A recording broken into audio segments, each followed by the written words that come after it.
A man went to a hotel and walked up to the front desk to check in.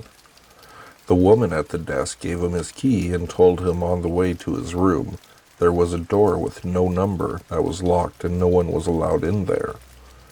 She explained that it was a storeroom and that it was out of bounds. She reminded him of this several times before allowing him upstairs. So he followed the instructions of the woman at the front desk, going straight to his room and going to bed. However, the insistence of the woman had piqued his curiosity, so the next night he walked down the hall to the door and tried the handle. Sure enough, it was locked. He bent down and looked through the wide keyhole. Cold air passed through it, chilling his eye. What he saw was a hotel bedroom, like his, and in the corner was a woman whose skin was incredibly pale. She was leaning her head against the wall, facing away from the door. He stared in confusion for a while. Was this a celebrity? The owner's daughter? He almost knocked on the door, out of curiosity, but decided not to. As he was still looking, the woman turned sharply and he jumped back from the door, hoping she would not suspect that he'd been spying on her. He crept away from the door and walked back to his room. The next day he returned to the door and looked through the wide keyhole. This time, all he saw was redness. He couldn't make anything out beside a distinct red color, unmoving. Perhaps the inhabitants of the room knew he was spying the night before and had blocked the keyhole with something red. He felt embarrassed that he had made the woman so uncomfortable and hoped she had not made a complaint with the woman at the front desk. At this point, he decided to consult her for more information. She sighed and said, "Did you look through the keyhole?" The man told her what he had seen, and she said, "Well, I might as well tell you the story of what happened in that room.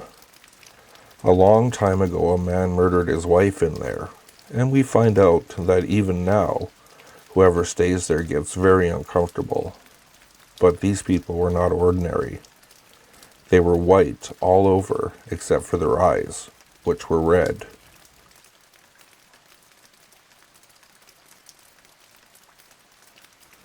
There is a video on YouTube named Mariana Mordgard Glesgorv.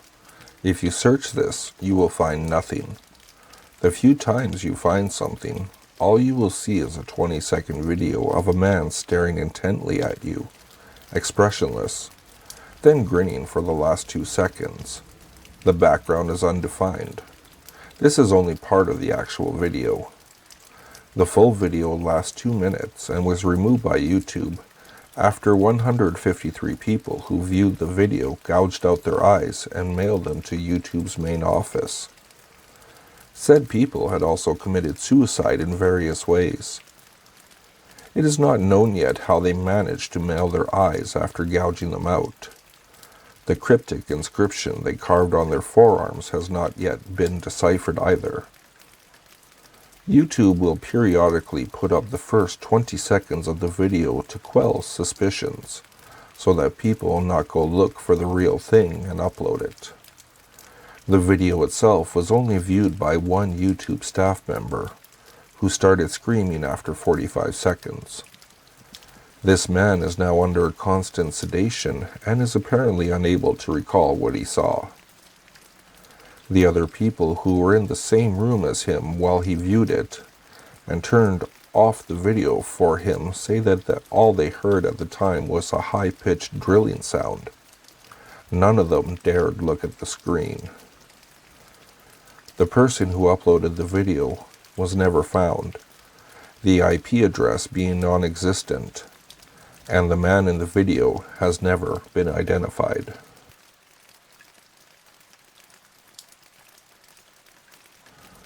During the summer of 1983, in a quiet town near Minneapolis, Minnesota, the charred body of a woman was found inside the kitchen stove of a small farmhouse. A video camera was also found in the kitchen, standing on a tripod pointing at the oven. No tape was found inside the camera at the time. Although the scene was originally labeled as a homicide by police, An unmarked VHS tape was later discovered at the bottom of the farm's well, which had apparently dried up earlier that year. Despite its worn condition and the fact that it contains no audio, police were still able to view the contents of the tape. It depicted a woman recording herself in front of a video camera, seemingly using the same camera that the police found in the kitchen. After positioning the camera to include both her and her kitchen stove in its view, she turned on the oven, opened the door, crawled inside, and then closed the door from behind her. After 8 minutes into the video, the oven can be seen shaking violently. At this point, thick black smoke emanated from it. For the remaining 45 minutes of the video, until the batteries in the camera died, it remained in its stationary position.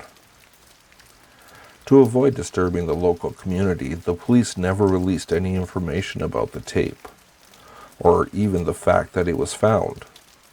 Police were also not able to determine who put the tape in the well, or why the height and stature of the woman in the video did not come close to matching the body that they had found in the oven.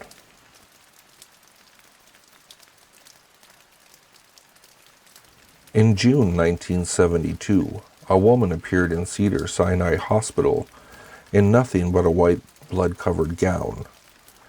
Now this in itself should not be too surprising, as people often have accidents nearby and come to the nearest hospital for medical attention. But there were two things that caused people who saw her to vomit and flee in terror. The first being that she wasn't exactly human. She resembled something close to a mannequin, but had the dexterity and fluidity of a normal human being. Her face was as flawless as a mannequin's, devoid of eyebrows and smeared in makeup.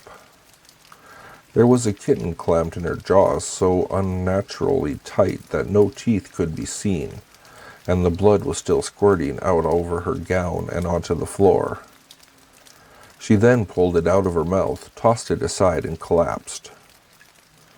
From the moment she stepped through the entrance to when she was taken to a hospital room and cleaned up before being prepped for sedation, she was completely calm, expressionless, and motionless. The doctors thought it best to restrain her until the authorities could arrive, and she did not protest. They were unable to get any kind of response from her, and most staff members felt too uncomfortable to look directly at her for more than a few seconds. But the second the staff tried to sedate her, she fought back with extreme force. Two members of the staff had to hold her down as her body rose up on the bed with that same blank expression. She turned her emotionless eyes towards the male doctor and did something unusual. She smiled. As she did, the female doctor screamed and let go out of shock. In the woman's mouth were not human teeth, but long, sharp spikes, too long for her mouth to close fully without causing any damage. The male doctor stared back at her for a moment before asking, "What in the hell are you?" She cracked her neck down to her shoulders to observe him, still smiling. There was a long pause. The security had been alerted and could be heard coming down the hallway. As he heard them approach, she darted forward, sinking her teeth into the front of his throat, ripping out his jugular and letting him fall to the floor, gasping for air as he choked on his own blood. She stood up and leaned over him, her face coming dangerously close to his as the life faded from his eyes.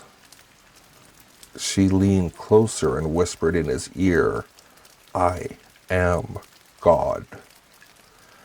The doctor's eyes filled with fear as he watched her calmly walk away to greet the security men.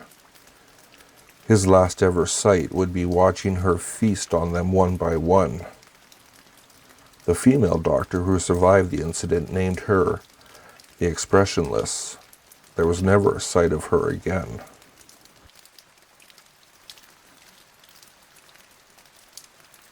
My cousin and his family had lived in their house for about 5 years. His wife left home to drop the baby off at daycare before work and realized that she had left her phone at home.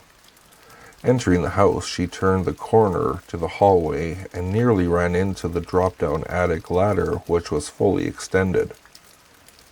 They never used the attic as it was filled with loose insulation and my cousin had left for work hours earlier. She quietly left the house, drove around the corner, and called the police. When the police investigated, they found a short-range transmitter connected to several cameras hidden throughout their home. The light fixture in the shower, the ceiling fan above their bed, even a pinhole in the nursery were sending videos to a nearby location. Their neighbor a few houses away had been given a key by the prior owners and installed surveillance equipment once he knew their schedule. My cousin's wife walked into him as he was updating his equipment, but he forgot something at his house and left to go get it when she walked in. He'd been watching them for years.